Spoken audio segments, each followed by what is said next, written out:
Kembali di Anies Pagi, pemirsa, tim kuasa hukum Partai Demokrasi Indonesia Perjuangan Roni Talapesi dan Magdir Ismail mengunjungi Sekjen PDIP Hasto Kristianto di rumah tahanan KPK. Roni menyampaikan kunjungan ini dalam rangka menyampaikan perkembangan kegiatan partai. Meski demikian, Roni tidak merinci mengenai pembahasan yang akan dilakukan dengan Sekjen PDIP tersebut.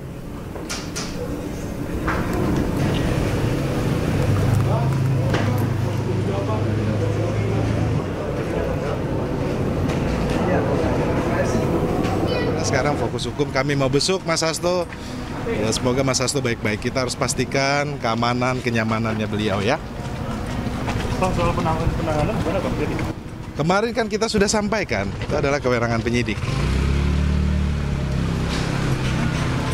Belum direspon tapi ya penangguhan itu. Pemirsa, usai ditahan oleh KPK, pengacara Hasto Kristianto Magdir Ismail menyebut akan melawan melalui proses hukum terkait penahanan Hasto Kristianto. Sementara itu, politisi PDIP Adiana Pitupulu menyebutkan bahwa penahanan Hasto bukan akhir tapi awal dari perjuangan.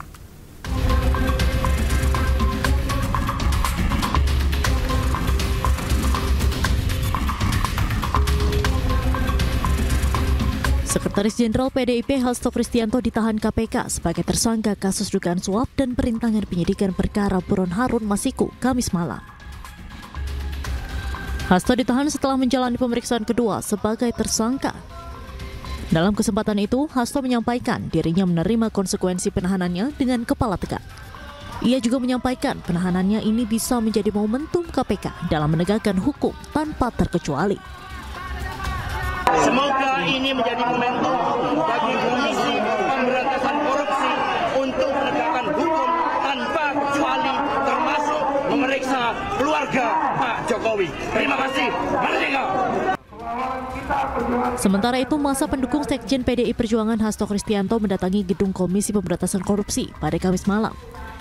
Mereka mengawal Hasto sejak diperiksa hingga ditetapkan sebagai tersangka. Masa pendukung Hasto ini membakar ban dan menyerukan sejumlah tuntutan. Dalam aksi ini, politisi PDI Perjuangan Adiana Pitupulu dan pengacara Hasto, Magdir Ismail, berorasi di mobil komando. Dalam orasinya, Magdir Ismail menyebut pihaknya akan melawan melalui proses hukum terkait penetapan tersangka Hasto.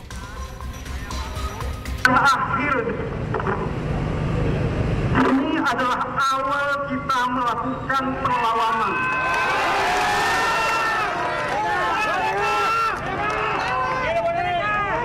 Ini adalah awal kita menunjukkan jati diri kita bahwa kita bukan orang yang bisa dikalahkan dengan mudah. Jadi saudara-saudara, apa yang hendak saya sampaikan adalah bahwa perlawanan secara hukum tetap akan kita lakukan. Sampai hari ini kita akan menunggu instruksi dari Ketua Umum kita apa yang akan dilakukan. Tapi percayalah bahwa apa yang disampaikan Pak Magdir ini bukan akhir, ini awal. Banyak orang malam ini mungkin tertawa terbahak-bahak, tapi pemenang sejati akan tertawa di akhir nanti. Sementara itu, usai diumumkan sebagai tersangka, KPK telah menahan Hasto Kristianto. Hasto ditahan selama 20 hari untuk kepentingan penyidikan. Dari Jakarta, tim liputan Ainus melaporkan. Pemirsa, Joko Widodo menanggapi santai pernyataan Hasto perihal permintaan Sekjen PDIP Hasto Kristianto yang meminta KPK menyelidiki keluarganya.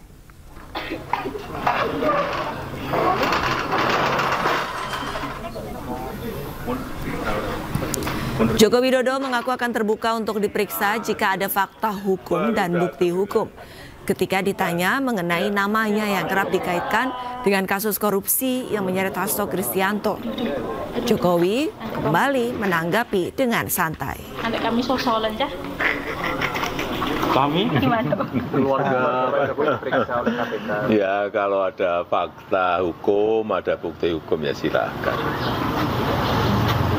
Artinya kan selama ini seringkali Kait-kaitkan. Ya, sudah seringan pernyataan seperti itu. Masa saya ulang-ulang terus. Ya, kalau ada bukti hukum. Kita ke informasi selanjutnya, Presiden RI Prabowo Subianto resmi melantik serentak 961 kepala daerah terpilih hasil pemilihan kepala daerah 2024 di Istana Kepresidenan Jakarta.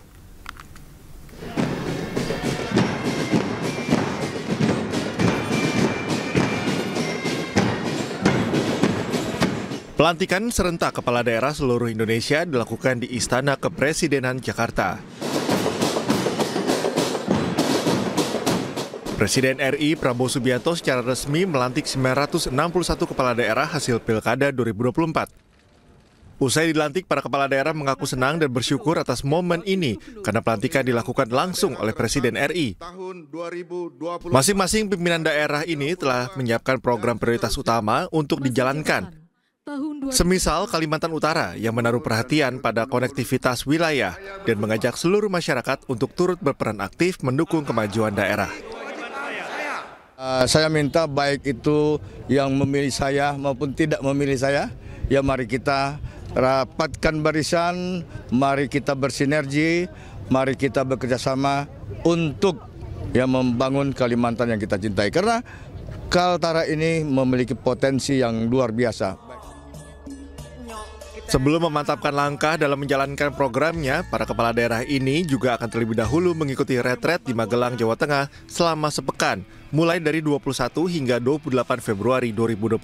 Kami mohon dengan hormat Bapak Ibu. Dari Jakarta, Esra Ambarita, Rizky Julianto, iNews melaporkan.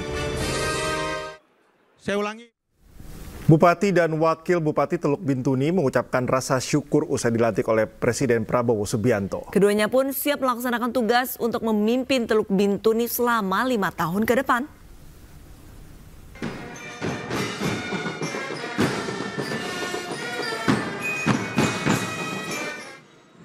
Pelantikan serentak kepala daerah seluruh Indonesia dilakukan di Istana Kepresidenan Jakarta. Presiden Prabowo Subianto melantik 961 kepala daerah dari Pilkada 2024. Bupati Teluk Bintuni Yohanis Maniboy mengucapkan rasa syukurnya setelah proses pelantikan berlangsung dengan aman dan lancar sehingga bisa segera fokus bekerja melayani masyarakat Teluk Bintuni.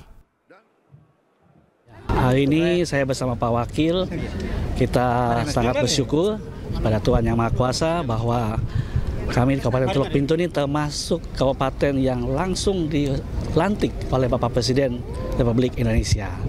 Dan momen kali ini betul-betul sangat menyentuh hati kita karena betul-betul makna daripada pelantikan hari ini kita rasakan bahwa kemajuan di Republik Indonesia semakin maju dan kita kabupaten pun para bupati, wakil bupati ikut dilantik oleh Bapak Presiden Republik Indonesia. Usai dilantik, para kepala daerah akan mengikuti retret di Magelang, Jawa Tengah selama sepekan, mulai dari 21 hingga 28 Februari 2025. Dari Jakarta, Esra Ambarita, Rizky Julianto, iNews melaporkan.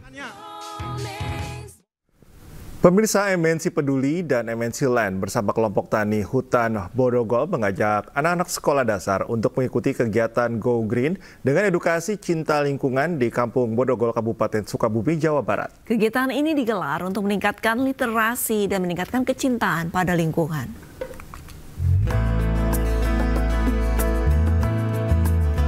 Sebelum memulai kegiatan edukasi ke Kampung Bodogol, tim MNC Peduli dan MNC Land bersama para pendamping memberikan arahan kepada siswa-siswi SDN Babakan Kencana.